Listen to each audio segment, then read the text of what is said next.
Oke, saudara, kita akan bersama-sama membahas tema komitmen total ya. Kita akan melihat firman Tuhan malam hari ini. Kita akan baca bersama-sama Roma 12 ayat yang pertama ya. Roma 12 ayat yang pertama. Satu ayat yang tidak asing ya bagi banyak kita. Demikian firman Tuhan, karena itu saudara-saudara, demi kemurahan Allah, aku menasihatkan kamu supaya kamu mempersembahkan tubuhmu sebagai persembahan yang hidup, yang kudus, dan yang berkenan kepada Allah. Itu adalah ibadahmu yang sejati. Saudara, ada seorang anak yang minta disekolahkan ke luar negeri. Ya, orang tuanya bekerja keras, akhirnya mengumpulkan uang, menyekolahkan dia ke luar negeri. Setiap bulan terus mengirim uang, ya. Dan permintaannya bukan hanya untuk uang sekolah dan jajan, tempat tinggal, makan, tapi juga minta mobil yang bukan sembarang mobil begitu ya, mobil yang bisa bersaing dengan teman-temannya. Dia minta juga jam tangan yang mewah ya, seperti teman-temannya. Dan apapun yang ada tren, dia selalu mengikuti di sana. Orang tuanya hanya percaya ya, mengirimkan dia uang apapun yang diminta dia. Setelah setahun dia di luar negeri, saudara sekalian, dia belajar bisnis, begitu kan? Tiba-tiba dia melihat, wah, trennya sekarang orang tidak lagi belajar bisnis ya, tapi belajar psikologi. Maka dia mulai berkata pada orang tuanya, saya tidak mau belajar bisnis. Saya mau belajar bidang studi psikologi. Dia bosan. Nah, untuk itu harus ada kembali pendaftaran, harus mengambil kelas-kelas lagi, jadi biaya bertambah. Orang tua juga mendukung ya. Nggak apa-apa begitu kan ya. Dia memang bukan di bisnis bidangnya, dia di psikologi. Ya sudah, kita dukung. Lewat 1 tahun, saudara sekalian, tiba-tiba dia mengatakan lagi pada orang tuanya, saya ternyata nggak cocok jadi konselor ya. Bidang psikologi ini bukan satu bidang yang tepat buat saya. Saya merasa ada bakat terpendam dalam diri saya, yaitu bakat seni. Ya kan? Maka dia meminta izin pada orang tuanya untuk transfer dari universitas tersebut ke sebuah sekolah seni yang memang sangat mahal, begitu kan? Saudara sekalian, singkat cerita, setelah 3-4 tahun begitu kan, satu persatu teman-temannya yang berangkat dari Indonesia pulang dengan gelar sarjana dari bermacam-macam universitas kan di negara tersebut.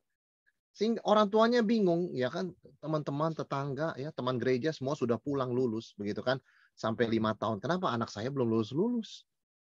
Saudara sekalian, akhir ceritanya dia pulang dengan gelar kosong ya, tidak ada gelar. Dia tidak bisa menyelesaikan satu pun bidang studi yang sudah dia katakan itu bidang saya. Itu passion saya. Saudara, mengapa? Apa sebabnya sehingga dia tidak bisa menyelesaikan atau dia pulang dengan tangan kosong? Karena tidak ada komitmen. Ya, dia mengikuti emosi. Ya, dia sudah pilih bisnis, kemudian perasaannya berubah, dia ganti ke psikologi. Oke, sekali ganti orang bisa mengerti, saudara sekalian. Tapi dalam waktu yang tidak terlalu lama, dia ganti lagi ke bidang yang lain. Dia mengikuti emosi, mengikuti perasaannya, mengikuti tren orang lain, ya, mengikuti suasana, begitu kan? Baca ini, baca itu, baca WA, baca artikel, bidang ini nggak bagus, bidang ini ke depannya bagus. In the end apa, saudara sekalian? Nothing. Apa yang dia tidak ada di sini? Dia tidak punya komitmen. Ya, saudara sekalian, sekali lagi, tidak punya komitmen, apapun yang dikerjakan, nol besar buahnya. Nothing. No fruit. Yesus mendekati sebuah pohon ara, begitu kan, daunnya lebat sekali, tapi ketika dia mendekati mengatakan nggak ada buahnya. Ya. Tidak ada komitmen seperti itu. Kelihatannya sibuk, ya kan, kelihatannya banyak kegiatan, tapi in the end nothing. Tanpa komitmen tidak ada buah, tidak ada hasil. Karena komitmen itulah yang memegang pelayanan seseorang atau apapun yang dia lakukan melampaui feeling, suasana, dan tren. Ya, saudara sekalian, tidak selalu orang dalam pelayanan di gereja merasa melayani. Ya, seperti pertama-tama dia dipercayakan ya tugas atau jabatan tersebut. Tetapi seorang yang berkomitmen, dia melampaui feeling itu. Ya kan? Atau mungkin apalagi pada masa pandemi, trennya orang tidak lagi aktif di gereja. Tapi seorang yang berkomitmen tidak juga melampaui tren. Komitmennya melampaui tren, begitu kan? Nah, saudara sekalian, kita melihat komitmen ini sangat penting ya. Bukan hanya di dalam pelayanan, tapi dalam seluruh aspek kehidupan, termasuk misalnya seperti anak tadi dalam studi dan khususnya dalam pernikahan. Kita belajar dari berbagai bidang kehidupan yang Tuhan berikan. Kita tahu komitmen itu fondasi yang sangat penting.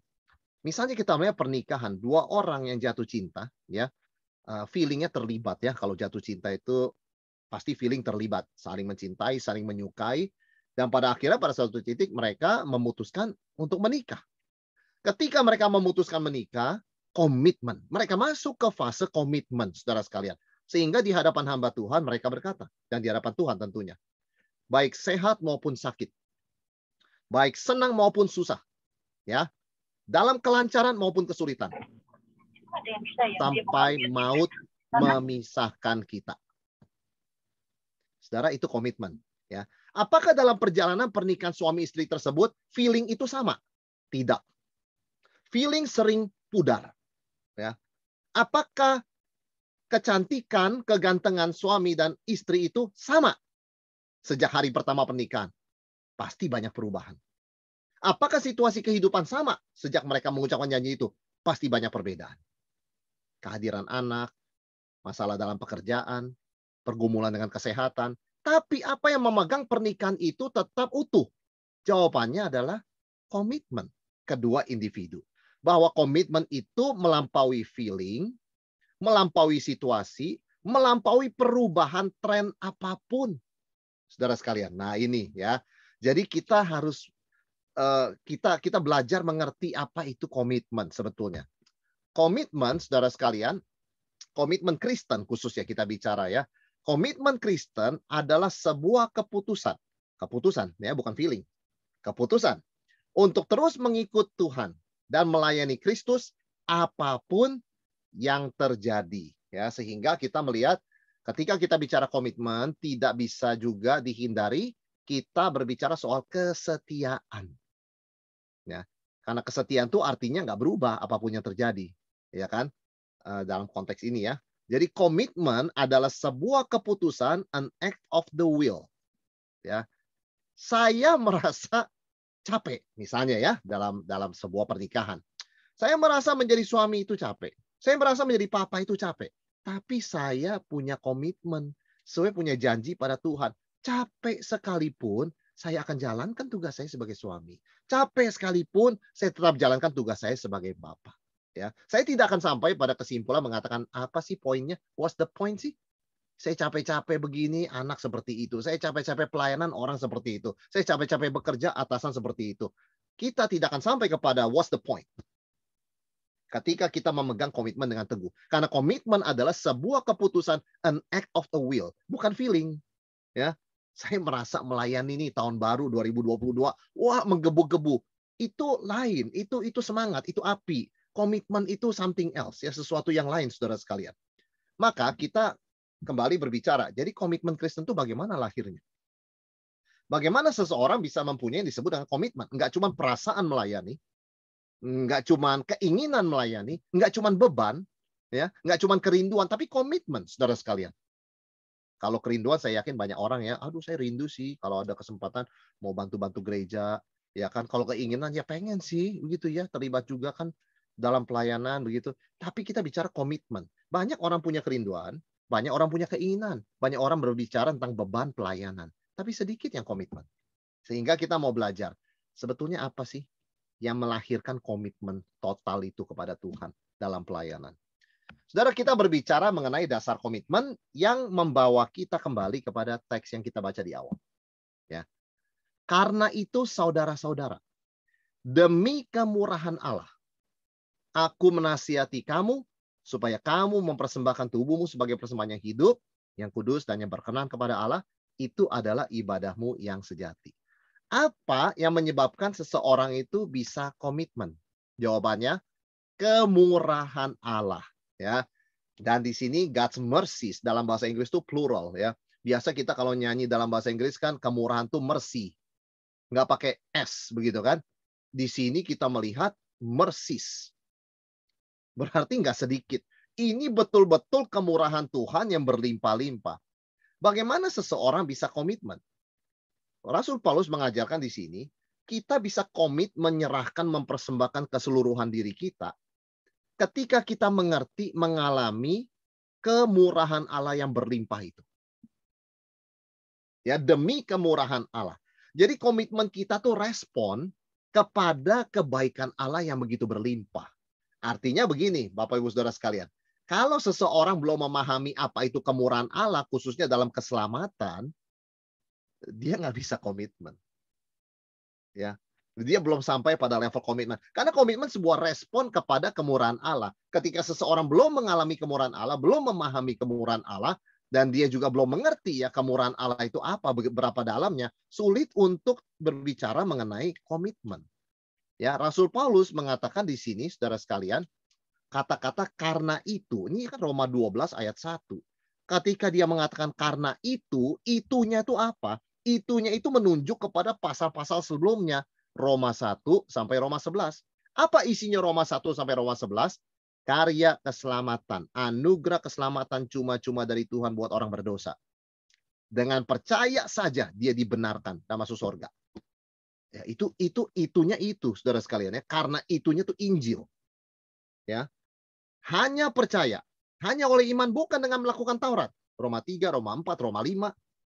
Ya kan? Karena itunya itu apa itunya? Karena dipersatukan dengan Tuhan Yesus dalam kematian kebangkitannya. Karena itunya itu apa? Kan banyak persis begitu kan? Karena segala sesuatu turut bekerja mendatangkan kebaikan. Apapun yang terjadi. Karena itunya itu apa? Karena tidak ada apapun yang bisa memisahkan kita dari kasih Allah yang ada dalam Kristus Yesus Tuhan kita. Jadi itunya tuh banyak sekali. Dan ketika seorang Kristen memahami kelimpahan anugerah kemurahan Tuhan, dia mengerti arti sebuah komitmen. Saudara sekalian ya. Jadi itulah komitmen ya. Komitmen itu adalah sebuah respon kepada kemurahan Tuhan. Kepada apa? Kepada komitmen Tuhan yang telah menyelamatkan kita. Saudara perhatikan dari Roma 1 sampai Roma 11. Ketika Paulus menjabarkan karya keselamatan, Injil ya. Bagaimana orang berdosa bisa diselamatkan dan dibenarkan. Itu berbicara mengenai komitmen Tuhan. Di mana tidak ada jalan, Tuhan ciptakan jalan. Anaknya dikutus, kemudian mati di tempat orang berdosa. Allah tidak bisa kompromi dengan dosa. Tapi Allah mengasihi orang berdosa, maka anaknya mengambil posisi orang berdosa, mati di tempat mereka, menggantikan mereka, dan status benar kesempurnaan Tuhan Yesus diperhitungkan kepada orang berdosa. Apapun Tuhan lakukan karena komitmennya untuk menyelamatkan orang berdosa. Ya, saudara, apa ciri khas komitmen? Nggak pernah ada kata, wah nggak bisa. Ya kan? Kalau komitmen itu, kita cari jalan. Itu komitmen. Ya kan? Suami istri yang komitmen menghadapi masalah pernikahan, nggak mungkin ngomong, that's it. Kita nggak bisa lagi. Kita berbeda terlalu jauh, nggak ada. Kalau komitmen, coba kita cari jalan. Sekarang sulit memang. Besok kita pikirkan, kita doakan lagi. Bagaimana jalan keluarnya. Komitmen selalu ciptakan jalan keluar. Tidak pernah menyerah. Maka Paulus berkata, Roma 1 sampai Roma 11 dia mengajarkan itu. Tuhan ciptakan jalan di mana tidak ada jalan. Termasuk mengutus anaknya sendiri. Lahir, menderita, mati, bangkit. Ya, menggantikan orang berdosa. Supaya Tuhan tidak usah mengkompromikan kekudusannya. Dan tidak akan bisa mengkompromikan kekudusannya. Namun kasih Tuhan sampai kepada orang berdosa yang membutuhkan. Nah ini saudara sekalian. Jadi komitmen itu dasarnya harus jelas. Yaitu kita sudah menerima kemurahan Allah. Yaitu komitmen Tuhan untuk menyelamatkan kita. No matter what, begitu ya. Apapun yang terjadi, berapa berdosanya kita pun, berapa kita nggak peduli sama Tuhan. Roma 5 ayat 8 mengatakan Allah menunjukkan kasihnya kepada kita bahwa Kristus telah mati ketika kita masih berdosa. Lagi kita asik-asik berdosa, nggak peduli sama Tuhan. Tuhan tetap jalankan. Kenapa? Komitmen. Komitmen. Orang seringkali dalam pelayanan bisa berkata begini, saya melayani sekian lama, ya di balik layar saya melayani dengan jerih lelah, siapa menghargai? Orang bahkan salah mengerti. Jadi buat apa saya melayani? Nah, saudara sekalian, kalau kita masuk dalam fase komitmen, kita menghindari jebakan itu. Oleh karena kalau dengan seperti itu, Tuhan tidak akan menyelamatkan kita. Karena Tuhan akan berkata, saya sudah kirimkan anak saya, mereka tolak. Anak saya sudah mengajarkan kebenaran, mereka asik-asik dalam dosa mereka. What's the point? Ya, Tuhan bisa tanya begitu kan? What's the point? Saya mau menyelamatkan, orangnya nggak mau diselamatkan. Jadi poinnya apa? Saudara, komitmen Tuhan adalah kamu mau atau tidak mau diselamatkan. Aku datang untuk menyelamatkan. Nah, itu komitmen ya. Jadi di dalam respon kita kepada komitmen Tuhan yang begitu besar, kemurahan Tuhan yang begitu besar, kita juga mengerti, oh, itulah harga sebuah komitmen ya. Satu ketekunan, kesetiaan dalam kasih ya kepada Tuhan. Apapun yang terjadi, hujan, badai, kering ya, waktunya lancar atau tidak lancar, kita tetap komitmen melayani Tuhan dengan total ya, melayani Dia. Mempersembahkan tubuh kita sebagai persembahan yang hidup, kudus dan berkenan kepada Allah ya saudara sekalian. Jadi ini satu hal yang kita pahami bahwa kita bisa berkomitmen kalau kita menyadari betapa Tuhan sudah berkomitmen kepada kita. Nah, saudara sekalian, Tuhan tidak menyelamatkan kita lalu berkata, sudah ya, saya sudah kasih modal hidup yang baru, saya sudah kasih modal hidup yang diampuni, saya kasih modal hidup yang diselamatkan. Selanjutnya terserah Anda. Kalau Anda bisa pegang keselamatan itu sampai akhir, wah ya, nanti dapat hidup yang kekal. Tapi kalau enggak, ya kan sudah dikasih modal. Saudara, Tuhan berkomitmen waktu menyelamatkan kita, bukan cuma menyelamatkan, tapi mengamankan keselamatan itu sampai kekekalan. Itu komitmen to the end. Ya. Jadi ketika kita mengerti komitmen Tuhan ini, kita berkata, apa artinya? Apalah harga yang saya bayar untuk komitmen saya melayani Tuhan di gerejanya? Sampai kapan? To the end. Tuhan tidak mengatakan kalau kita begini pasti semuanya lancar, orang menghargai kita, orang tidak pernah salah mengerti kita, mereka pasti ya kan bisa bisa menghargai, menerima lah pelayanan kita. Saudara sekalian, komitmen tidak tergantung pada hal itu. Bagus kalau itu terjadi, ya kan? Siapa yang tidak senang ketika orang juga boleh menerima pelayanannya, boleh menghargainya, ada perubahan hidup, kita semua senang. Tapi kalaupun tidak ada hal itu, komitmen tidak berubah. Komitmen karena melampaui hal-hal seperti itu. Saudara sekalian, ketika kita renungkan lagi Roma 12 ayat 1 ini, ketika Paulus mengatakan karena itu, ya. Ini ayat sebelumnya. Sebelum dia ngomong karena itu, ada kata-kata begini, sebab segala sesuatu adalah dari Dia dan oleh Dia dan kepada Dia. Bagi Dialah kemuliaan sampai selama-lamanya. Karena itu, saudara-saudara, demi kemurahan Allah. Saudara, semua teologi yang Paulus ajarkan di Roma 1 sampai 11 itu teologi, itu doktrin ya. Bagaimana orang dibenarkan, berdasarkan apa? Hanya iman, bukan karena melakukan hukum Taurat, begitu kan? Lalu apakah orang sudah dibenarkan hanya iman? Boleh seenaknya berbuat dosa? Tidak mungkin, karena dia sudah dipersatukan dengan Yesus yang kudus itu. Nggak mungkin dia terus dalam dosa. Itu kan semua teologi. Itu Roma 1 sampai 11. Apa tujuan orang mengetahui belajar teologi atau doktrin? Saudara sekalian, tujuannya adalah doksologi. Sebab segala sesuatu adalah dari Dia, oleh Dia, dan kepada Dia. Bagi Dialah kemuliaan sampai selama-lamanya. Tujuan orang belajar teologi adalah menjadi rendah hati dan sujud menyembah Tuhan. Itu doksologi. Tapi apakah berhenti sampai di teologi dan doksologi? Tidak. Paulus teruskan, karena itu saudara-saudara, demi kemurahan Allah, aku menasihatkan kamu supaya kamu mempersembahkan tubuhmu sebagai persembahan yang hidup. Serving, melayani. Ya. Jadi saudara, komitmen total dalam melayani Yesus itu didasarkan kepada pengertian yang benar akan anugerah keselamatan Tuhan dan juga lahir dari sikap sujud dengan rendah hati menyembah Tuhan yang begitu ya mengasihi kita dengan kasih yang agung. Dengan dua itu mengalirlah komitmen serving, melayani. Ya.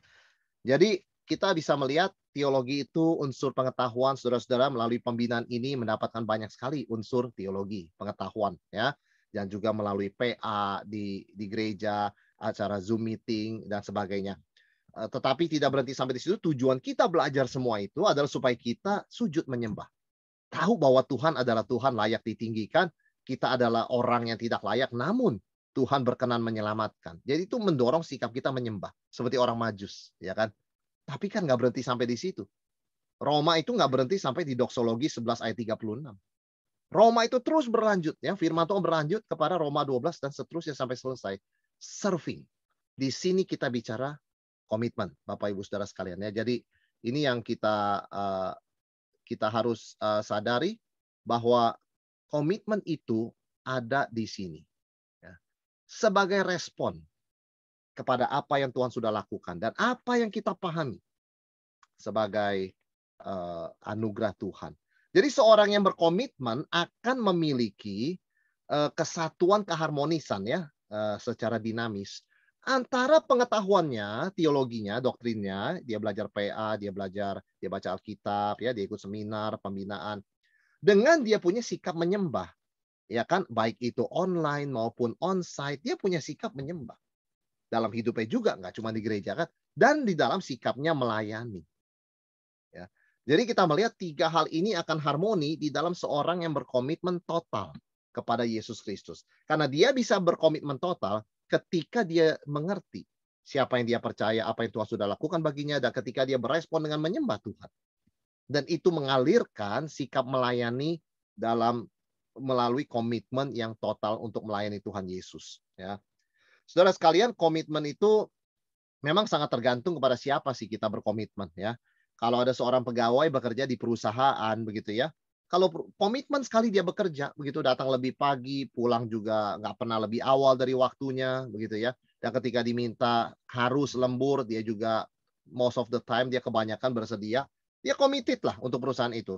Tapi tiba-tiba perusahaan itu dialihkan ya kepada pemilik yang baru. Karena mungkin sangat menguntungkan dijual, akhirnya dijual di bawah manajemen yang baru, saudara sekalian. Saya mau tanya, apakah pegawai ini bisa berkomitmen yang sama di bawah kepemimpinan yang baru? Jawaban saya belum tentu. Belum tentu. Oleh sebab ada perubahan pemilik. Ya. Ini bukan gereja, ini bukan pelayanan, ini pekerjaan, saudara sekalian ya. Pekerjaan itu berarti visi perusahaan bisa berubah, ya kan, cara kerja perusahaan bisa berubah, nilai-nilai yang dianut perusahaan oleh pemilik baru ini bisa berbeda dengan pemilik lama. Jadi komitmen di dalam dunia pekerjaan itu sangat tergantung kepada siapa kita kasih komitmen itu. Tapi kita bersyukur, saudara sekalian, di dalam pelayanan pemiliknya nggak berubah, nggak akan berubah karena dia adalah Tuhan Yesus. Yang adalah Tuhan di atas segala Tuhan, Raja di atas segala Raja, itu fix, nggak berubah. Jadi komitmen kita, ya kan, tidak perlu terpengaruh angin ribut, topan, kemudian perubahan zaman. Komitmen kita tetap sama kepada Yesus Kristus. Nggak bakal ganti pemilik iman Kristen. Berbeda dengan perusahaan, saudara sekalian. Ya, jadi di luar Kristus, di luar dunia sana, di luar dunia pelayanan, komitmen itu terbatas. Tergantung kepada siapa komitmen diberikan. Tapi kita bersyukur dalam melayani Tuhan Yesus. Dia nggak berubah. Komitmen saudara dan saya tetap fix seperti itu. Hanya bisa growing, bertumbuh. Ya, lebih total, lebih komitmen. Ya, saudara, dalam pernikahan juga ya, suami istri dan berkomitmen kan selama mereka hidup. Begitu kan? Itu pun ada keterbatasan. Ketika satu dipanggil Tuhan, bagaimana? Ya kan? Secara hukum sudah berakhir. Secara hukum komitmennya sudah berakhir. Dan andai kata pasangan yang ditinggalkan mau menjalin pernikahan dengan seorang yang lain, diperbolehkan oleh Alkitab. Jadi memang hanya melayani Tuhan Yesus yang komitmennya bisa full, ya, permanen begitu ya. Karena Tuhan Yesus tidak berubah. Selebihnya sangat tergantung, saudara sekalian. Jadi kita bersyukur ketika kita mendapat kesempatan melayani Tuhan di gerejanya, begitu ya. Itu adalah suatu fondasi yang sangat kuat memampukan kita komitmen juga di bidang-bidang lainnya. Karena kita melihat arahnya ujung-ujungnya kepada Tuhan Yesus.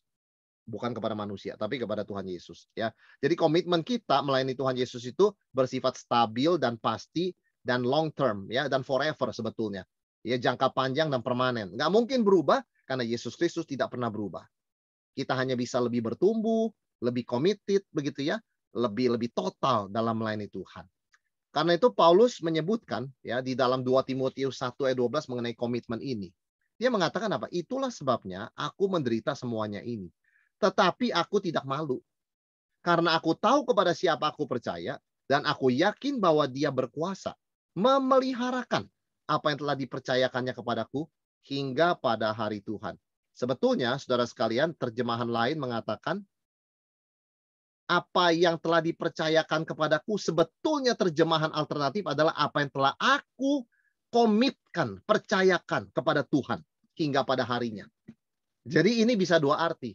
Intinya sama, Tuhan berkomitmen kepada kita. Dan sebagai respons, kita berkomitmen kepada Tuhan. Jadi kalau saudara baca terjemahan bahasa Inggris, sebetulnya ayat ini berbunyi, bahwa dia berkuasa memeliharakan apa yang sudah aku percayakan. Entrusted, aku sudah komitkan kepada Tuhan sampai pada harinya. Jadi artinya, saudara sekalian, Paulus yakin komitmen dia stabil. Paulus yakin nggak perlu ada perubahan dalam komitmennya. Sekali saya serahkan, saya tinggalkan di Tuhan. Saya nggak akan ganggu-gugat. Kenapa? Tuhan nggak berubah. Dan ketika saya menderita seperti sekarang ini, saya tidak malu. Mungkin ada orang berkata, Paulus salah kali pelayanannya, banyak penderitaan. Paulus strategi salah, banyak orang tidak senang. Aku tidak malu. Karena aku tahu, nah ada unsur ini, doktrin. Aku tahu kepada siapa aku percaya. Kita udah bicara tadi, teologi, doktrin ya, doksologi, ya kan, devotion ya, pelayanan, komitmen melayani, serving. Ya, dan aku yakin dia berkuasa memeliharakan. Saudara sekalian, ini satu hal yang boleh menghiburkan setiap kita ketika kita berkomitmen kepada Tuhan, itu nggak perlu berubah. Ya, perasaan kita boleh berubah, ya mungkin ada hal-hal yang menyedihkan, ini itu dan sebagainya, ada peristiwa, tapi komitmen nggak perlu berubah. Sekali kita percayakan, kita serahkan, kita komitkan pada Tuhan, itu aman. Ya, itu yang kita bersyukur ketika kita melayani Tuhan Yesus, Tuhan nggak pernah tinggalkan kita. Karena apa yang sudah kita percayakan, kita komitkan pada Tuhan, Tuhan jaga. Seperti kita juga sudah menjaga anugerah, ya, dan kemurahan yang kita terima dari Tuhan. Saudara sekalian, yang kedua kita belajar, komitmen itu bersifat total. Jadi bukan hanya komitmen itu dasarnya kemurahan Allah, tapi di dalam Roma 12 ayat 1 dikatakan komitmen itu bersifat total. Kenapa? Paulus mengatakan, aku menasihatkan kamu supaya kamu mempersembahkan tubuhmu sebagai persembahan yang hidup, yaitu korban. Saudara sekalian, seperti gambar di sini ya. Seekor domba ya, seekor binatang dikorbankan. Di dalam gambaran sacrifice atau korban, itu selalu bersifat total, tidak pernah parsial. Tidak pernah kita mendengar domba cuma dipersembahkan setengah. Begitu kan? Dia hanya diikat tapi tidak disembelih. Atau dia disembelih, darahnya tidak dicurahkan. Tidak ada. Yang namanya sacrifice pasti total. Kalau bukan total, itu bukan sacrifice, saudara sekalian. Dalam definisi kata. Ya, jadi ketika kita bicara, Paulus bicara mengenai Roma 12 ayat 1 ini, dia berbicara apa? Hidup Kristen yang sudah terima kemurahan Allah itu sewajarnya, seharusnya total komitmen. Karena itu Paulus tidak mengatakan persembahkan hatimu, Paulus tidak mengatakan persembahkanlah jiwamu, Paulus tidak ngomong persembahkanlah dirimu, dia ngomong tubuh. Sebagai apa? Living sacrifice. Ada kata-kata persembahan yang hidup, sacrifice. Sacrifice kan tubuhnya. Dan total begitu kan, nggak ada orang mengorbankan cuman, maafkan ya, satu tanduk dari kambing, satu tanduk dari domba, nggak ada. Ketika dikorbankan binatang, total dikorbankan semuanya. Ketika Paulus menggunakan bahasa korban di sini, yang dia maksudkan adalah kalau kita komit pada Tuhan, total. Ya, komitmen itu bersifat total, saudara sekalian ya, bukan setengah-setengah. Jadi ketika Paulus bicara tubuh, persembahkan tubuhmu, dia bicara totalitas. Nggak cuma mata kita, nggak cuma kaki kita, nggak cuma suara kita, semuanya. Kalau Tuhan memberkati kita dengan suara yang baik ya, kita menyanyi dengan baik. Kita nggak cuma mempersembahkan suara loh. Pikiran kita juga untuk kemuliaan Tuhan. Hati kita itu untuk kemuliaan Tuhan, begitu kan? Tangan kaki kita, hidup kita sehari-hari juga untuk kemuliaan Tuhan. Total. Bayangkan misalnya ada seorang artis Kristen, begitu kan ya, diberikan suara yang bagus, acting yang bagus, begitu kan? Tapi di luar pelayanan dan di luar apa yang dia lakukan, kehidupannya sangat duniawi. Itu bukan komitmen total. Saudara sekalian, kita nggak dipanggil cuma mempersembahkan talenta kita, keseluruhan diri kita. Jadi sambil kita melayani, sambil kita menjaga kekudusan. Ya kan? Kita melayani dengan baik di gereja, kita juga jaga wibawa dan kekudusan di keluarga kita. Ya kan? Kita juga melayani di gereja dengan baik, kita jaga profesionalitas dan etika dalam pekerjaan kita. Itu namanya total, saudara sekalian. Ya, jadi tidak ada segmen-segmen yang terpisah begitu kan? Ya, kalau gereja saya total. Tapi kalau keluarga, ya itu lain cerita lah. Saya banyak masalah di keluarga. Sebetulnya nggak begitu, saudara sekalian ya. Jadi ketika Paulus bicara mempersembahkan tubuh sebagai korban yang hidup, itu totalitas. Darahnya dicurahkan semua. Ya, bedanya apa? Bedanya di perjanjian lama korban itu mati. Sedangkan di perjanjian baru disebut korban hidup, living sacrifice. Ada orang bertanya, lebih mudah mana? Hidup buat Tuhan apa mati buat Tuhan? Susah dijawab. Mati buat Tuhan tidak mudah. Tapi sesudah mati, seperti Stefanus, selesai. Hidup buat Tuhan terus jalan. Banyak godaan dunia, ya. Banyak juga suara-suara ya yang mau mengacaukan kita keluar dari jalan komitmen ini. Jadi saudara sekalian, jadi korban hidup nggak lebih mudah, ya kan, daripada misalnya menjadi korban ya, martir begitu kan, nggak lebih mudah.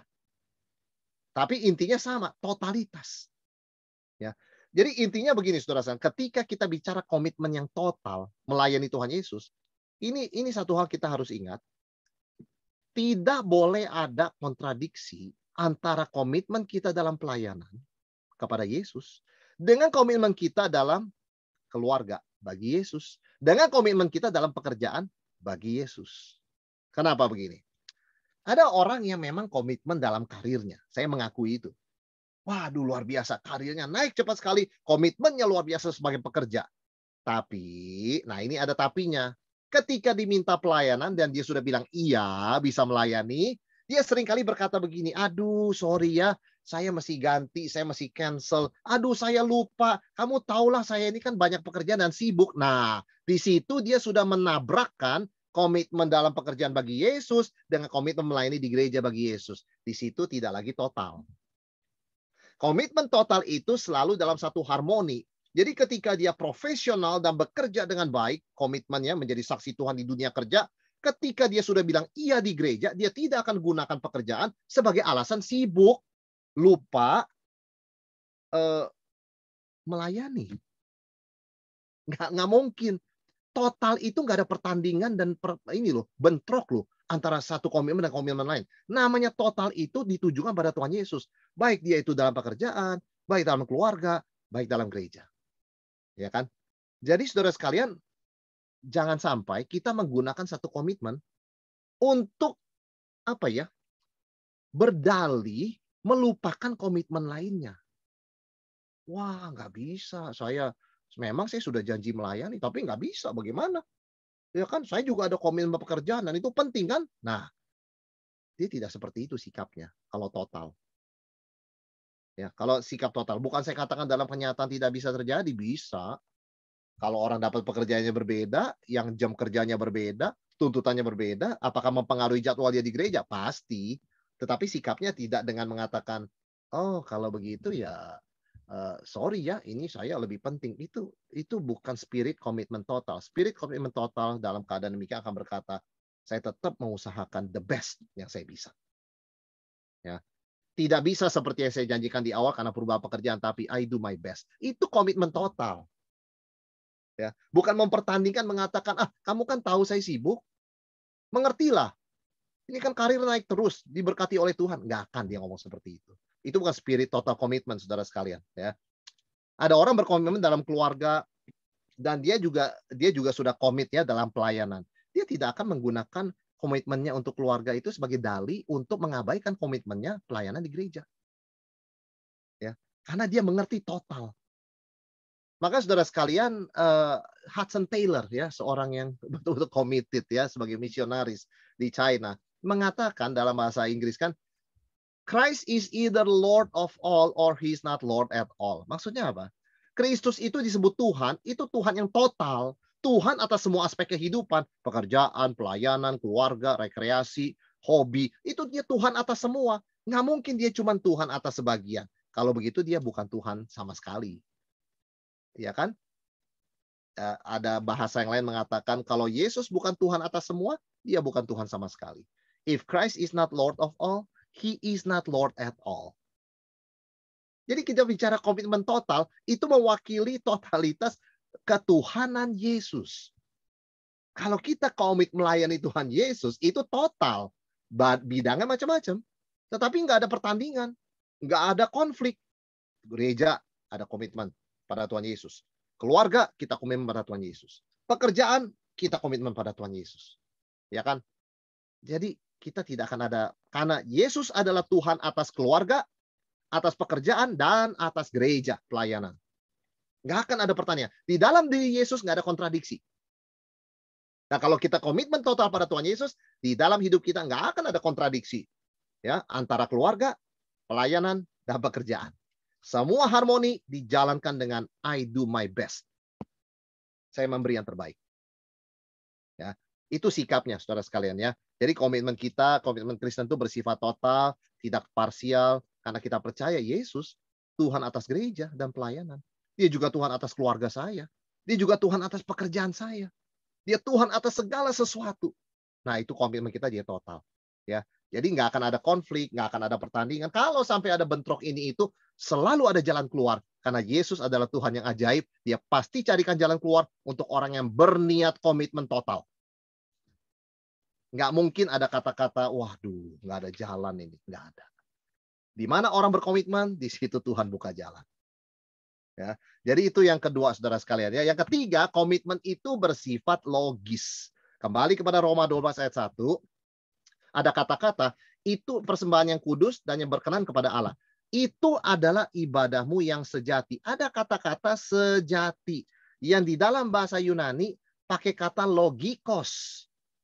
Yang diterjemahkan secara simpel harafiah logis.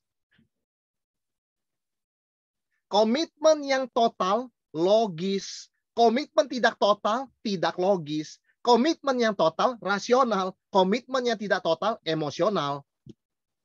Irasional.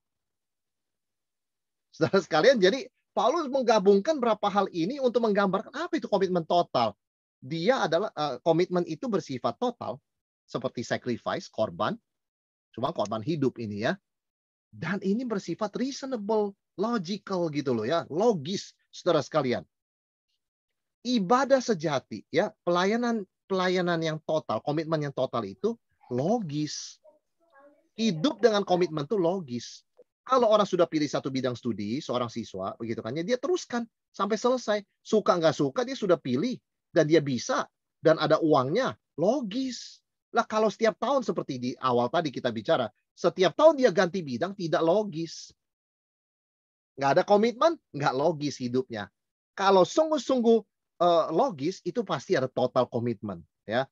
Pernikahan juga demikian. Kalau suami istri tetap committed satu sama lain ya, dalam sehat maupun sakit, susah maupun senang, itu logis. Janjinya kan begitu. Ya kan? Demikian pula dalam pelayanan, sudah menerima tugas yang dipercayakan oleh Tuhan melalui gerejanya, melalui kepemimpinan gereja. Kita jalankan. Apakah dalam perjalanan perasaan saya selalu senang? Tidak. Tapi logisnya kalau sudah ngomong ya, kita akan jalankan. Ya. Saudara sekalian, orang yang tidak sungguh-sungguh berkomitmen sebetulnya hidupnya itu tidak logis. Tidak logis. Satu, tidak logisnya begini. Tuhan sudah begitu committed ya, begitu komitmen pada dia, begitu murah hati pada dia. Kok dia setengah-setengah buat Tuhan? Kan nggak logis. Kurang apa Tuhan? Apa yang Tuhan bisa berikan, Tuhan belum berikan. Anaknya, dirinya, dia sudah berikan. Tuhan nggak bisa memberi lebih lagi, saudara sekalian. Ya, apa-apanya masih tidak puas. Ya kan? Sehingga menurunkan level komitmennya. Itu nggak logis. Ya, jadi Paulus mengingatkan kita komitmen sejati, komitmen total itu logis. Kamu sedang menjalankan hidup dengan benar, dengan logis. Ya. Sebaliknya kalau orang berdiri di atas dua perahu, komitmennya setengah-setengah, itu nggak logis, bisa tenggelam, pasti tenggelam. Ya kan?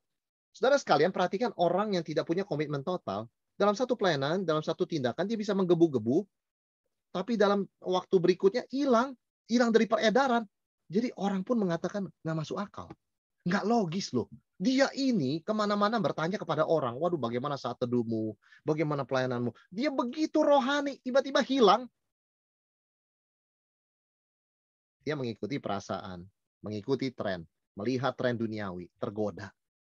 Sehingga orang mengatakan logisnya di mana? Dulu kemana-mana ngecek dengan orang, saat teduhnya gimana? Baca Alkitabnya gimana? Bagaimana pelayanan? Oh, kamu pelayanan nggak boleh. Tapi ternyata dianya hilang. Tidak logis kan saudara sekalian kan? Itulah komitmen itu total. Dan komitmen melampaui feeling. Melampaui tren, melampaui akan suasana hati sesaat. Ya. Jadi ketika di dalam pelayanan ada masalah, misalnya saudara sekalian ya, orang yang bertotal komitmen, total komitmen itu dia akan cari solusi. Tapi kalau orang komitmennya nggak total, ketika ketemu masalah dalam pelayanan, dia jadikan itu sebagai alasan tidak lagi melayani. sorry ya, saya tidak bisa pelayanan. Kenapa? Gereja begini, jemaat begitu, orang ini begini. Nah, itu menjadi alasan. Karena memang tidak ada komitmen total. Kalau orang ada komitmen total, sesulit apapun kita cari jalan. Sama seperti suami istri mempunyai masalah yang besar dalam pernikahan, tapi karena mereka berdua komited, kita cari jalan, Tuhan pasti buka jalan. Mereka tidak akan berkata, waduh kita ini udah berantem beberapa kali ya soal ini ya. Sudah waktunya kali ya memikirkan ulang, kita ini mesti tetap suami istri atau tidak. Kalau itu memang sudah ada niat. Ya, sudah ada niat saudara sekalian ya. Hatinya komitmennya memang tidak total ya. Maka saudara sekalian tidak komitmen melayani, komitmen setengah hati itu tidak logis. Itu irasional dan emosional. Ya, emosional. Jadi kalau Tuhan begitu baik berkomitmen kepada kita sampai bukan hanya selamat tapi selamat selamanya loh. Kan tidak logis kalau kita nggak berkomitmen. Kemana kita bisa pergi menjauhi Tuhan? Ujung-ujungnya ketemu Tuhan juga. Ya, kenapa tidak mulai dari sekarang? Kan logika begitu berkata. Mau lari kemana? Pemazmur mengatakan, Mazmur 139, kemanakah aku dapat pergi menjauhi rohmu Tuhan? Ya, aku terbang, engkau ada di sana. Aku tidur, engkau ada di sana. Aku berkata, aku turun ke dunia orang mati, di sana juga ada engkau. Ya, jadi orang yang tidak berkomitmen sebetulnya sedang menjalani hidup yang tidak logis. Pikiran yang tidak stabil, keputusannya tidak jelas, selalu mengikuti emosi dan suasana sesaat, tidak tenang, tidak berakar, tidak bertumbuh, dan akhirnya seperti student tadi di awal, tidak ada buahnya. Nothing. 5 tahun sekolah di luar negeri, pulang dengan gelar 0. Nggak ada gelar. Nothing, saudara sekalian. Komitmen setengah hati itu irasional, ya, dan tidak ada hasilnya. Dan kita tidak mau hidup percuma. Kita nggak mau melayani dengan percuma. Kita mau melayani berapa tahun pun Tuhan percayakan pada kita, ada hasilnya. Ada buahnya. Baik perubahan kematangan rohani kita, maupun orang-orang yang dapat berkat melalui pelayanan kita. Ya. Jadi, saudara sekalian, kita mengingat 3 tahap yang kita sudah bicarakan. Ya, baik itu level pengetahuan, doktrin, ya kan, Roma 1-11. Kemudian juga mendorong kepada worship, ya, dengan kerendahan hati kita sujud, menyembah Tuhan yang begitu murah hati dan agung itu, dan melahirkan komitmen yang total, ya, dilambangkan oleh korban hidup, ya, artinya satu persembahan yang berkenan, kudus, ya, kepada Tuhan, ya, berkenan kepada Tuhan. Nah, pertanyaan berikutnya, saudara sekalian, setelah kita mengerti natur komitmen total ini, ya, bagaimana sih kita bisa teguh sebetulnya ya dalam komitmen yang total? Kita rindu komitmen kita yang total bukan hari ini saja, tapi terus total. Ya, karena itu yang logis, begitu kan? Tapi bagaimana ya bisa begitu? Maka kita masuk ke dalam, saudara sekalian, realita praktisnya, ya. Yang pertama, bagaimana kita bisa teguh dan total dalam komitmen pelayanan? Yang pertama, pikiran kita diperbarui. Roma 12 ayat 2 itu kelanjutannya ya. Paulus mengatakan begini, janganlah kamu menjadi serupa dengan dunia ini, tetapi berubahlah oleh, nah ada kata-kata ini saudara sekalian ya, yang kita mau pikirkan. Pembaharuan budi. Budi ini akal budi maksudnya ya. Pikiran. Nah, cara pikir itu harus diperbarui ya, terus-menerus sehingga kita bisa membedakan manakah kehendak Allah. Apa yang baik, yang berkenan kepada Allah, dan yang sempurna. Apakah keputusan saya ini maunya saya atau kehendak Tuhan? Nah, orang yang pikirannya terus diperbarui oleh firman Tuhan, ya kan, pelan-pelan cara pikir yang nggak benar itu dibuang, begitu kan, dalam proses pelayanan, cara pikir yang ya tidak sesuai dengan firman Tuhan dibuang, dan apa yang terjadi, saudara sekalian? Kita lebih dekat, lebih sensitif, lebih aware akan kehendak Tuhan. Ya, kita bisa punya kesadaran itu ya. Ini berkenan pada Tuhan atau ini enggak, Tuhan tidak berkenan ya. Jadi dalam pikiran kita, dalam pelayanan, dalam komitmen total kita melayani Yesus, ini sebuah peperangan dalam pikiran. Ada pola pikir duniawi. Ada ya, yang terus menyerang pikiran kita. This is the battle of the mind. Ya, pikiran melanglang buana, ya kan, melupakan Tuhan, kemurahannya, dan tapi saat yang sama kita anak Tuhan, kita melawan pikiran itu. Pikiran yang mungkin menjadi skeptis dan mencurigai kebaikan Tuhan, kita juga lawan, ya. Kemudian juga pikiran yang perbarui itu berarti melahirkan hikmat, ya, supaya komitmen saya pada Tuhan di gereja, komitmen saya pada Tuhan di keluarga, dan di pekerjaan tidak boleh berkontradiksi karena dia adalah Tuhan yang sama atas semua bidang. Nah, itu kan memerlukan hikmat. Pikiran yang diperbarui akan bisa mengatur demikian. Ya, sehingga komitmen kita tetap bersifat total. Ya. Dan kita tidak mengizinkan suara-suara, pikiran-pikiran pengaruh duniawi ya yang berlawanan dengan firman Tuhan untuk menyusupi kita dalam pelayanan dan mengubah kemurnian motivasi kita. Kita nggak akan izinkan. Ya, jadi ini langkah pertama saudara sekalian, pikiran kita harus diperbarui, ya kan? Memang di dalam pelayanan misalnya kita ada tugas-tugas yang rutin kita kerjakan. Tetapi meskipun pelayanan itu rutin dan baik, kalau rutin itu baik begitu ya, tapi pikiran harus diperbarui. Kenapa? Karena ada peperangan rohani yang dimulai dari pikiran kita. Yaitu cara pikir yang tidak sesuai dengan firman Tuhan. Baik tentang keluarga, tentang pelayanan, tentang Tuhan, tentang hidup, tentang kesenangan. Yang terus berusaha mengalahkan kita dan berusaha menaklukkan kita. Kita masih lawan. Itu sebabnya dikatakan pikiran kita harus dibaharui terus-menerus. Ya, berubahlah oleh pembaharuan budimu. Sampai kamu bisa membedakan. Jadi kita lebih sensitif. Yang kedua tentunya untuk kita bisa teguh dan total dalam komitmen pelayanan, kita mesti mengizinkan emosi kita tuh ditaklukkan. Saudara, secara teori pikiran mengatur emosi. Secara kenyataan emosi yang mengatur pikiran. Banyak orang menggunakan pikirannya untuk membenarkan emosinya. Ada satu orang Kristen jatuh cinta kepada seorang yang tidak percaya pada Tuhan, bahkan cenderung membenci Tuhan. Emosinya sudah terikat. Tetapi dia bisa menggunakan pikiran dan pembenaran supaya membenarkan emosinya. Padahal itu tindakan salah. Nah, betapa kuat bahayanya emosi yang tidak ditaklukkan di bawah firman Tuhan. Kita adalah makhluk emosi. Sebelum kita berpikir, kita merasa dulu. Ya kan? Tetapi emosi ini harus ditaklukkan. Karena kalau tidak, nggak bisa komitmen total. Ya kan?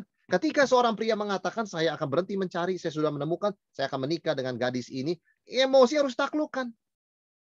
Apapun yang dia rasakan ketika melihat perempuan lain, itu harus ditaklukkan. Komitmen melampaui semuanya. Ya.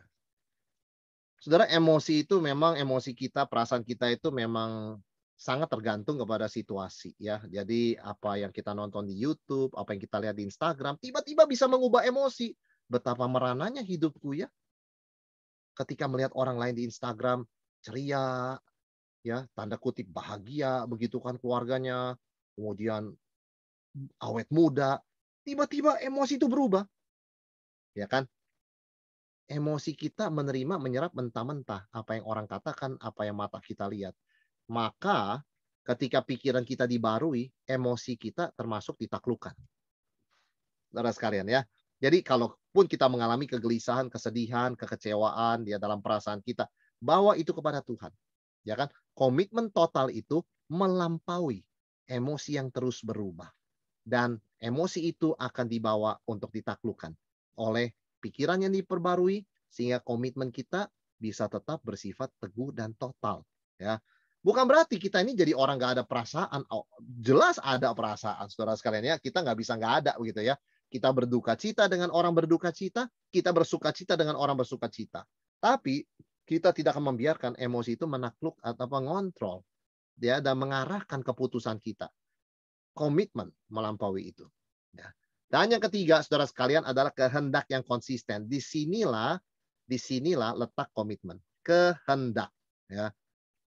Saudara sekalian, orang harus ada kehendak yang kuat. Pikiran dia bisa kalut, emosi dia bisa gundah gulana. Tapi kalau dia katakan, pokoknya saya sudah janji melayani, saya akan melayani. Itu kehendak. Ya, itu keputusan dan itu yang komitmen. Saudara, ada seorang istri yang mengalami lupa ya karena usia lanjut begitu ya, mengalami Alzheimer. Dia ada keturunan memang. Sampai begitu parahnya nggak kenal suaminya. Kamu siapa? Siapa nama kamu? Saya ini namanya. Saya suami kamu. Oh. Tapi dia nggak ngerti. Megang sendok sudah nggak bisa. Pakai baju sendiri sudah nggak bisa. Dia bingung ketika lihat pakaian. Apa ya ini ya? Ini apa? Saudara sekalian, ada orang berkata kepada suaminya gini, dia sudah nggak kenal kamu, pernikahan kamu sudah mati sebetulnya. Dia nggak kenal kamu, pernikahan kan saling, ya saling mengasihi. Dia nggak bisa mengasihi kamu, kamu terus melayani dia. Taruh saja di rumah jompo. Saudara, ada orang ngomong begitu kepada suami ini, "Taruh saja itu istrimu di rumah jompo, jangan mau hidup seperti itu." Apa yang suami ini katakan? "Saya sudah komitmen di hadapan Tuhan." Apa yang saya sebutkan? Sehat, sakit, susah, senang, kelancaran, kesulitan, sampai maut memisahkan. Saya nggak akan. Badan saya masih kuat, pikiran saya masih jernih, tenaga saya masih kuat. Saya akan rawat dia di rumah. Ya, silakan dibantu, tapi dia tidak akan pindah ke rumah jompo. Itu komitmen. Ya, itu kehendak yang konsisten, saudara sekalian. Dan itulah yang membuat hidup seseorang indah di hadapan Tuhan dan indah di hadapan dunia. Komitmen.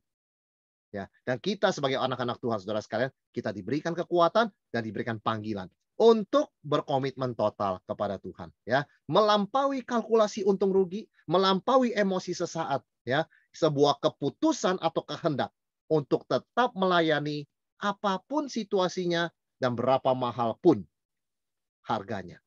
Ya, toh Tuhan begitu murah hati dan penuh kasih kepada kita. Ya, sewajarnya, selogisnya kita berkomitmen total kepada Dia.